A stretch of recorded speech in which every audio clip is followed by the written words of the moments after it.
أعوذ بالله من الشيطان الرجيم.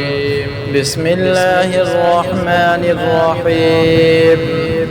قل أعوذ برب الفلق من شر ما خلق ومن شر غاسق إذا وقب ومن شر النفاثات في العقد ومن شر حاسد إذا حسد. قل أعوذ برب الناس ملك الناس إله الناس من شر الوسواس الخناس الذي يوسوس في صدور الناس من الجنة والناس.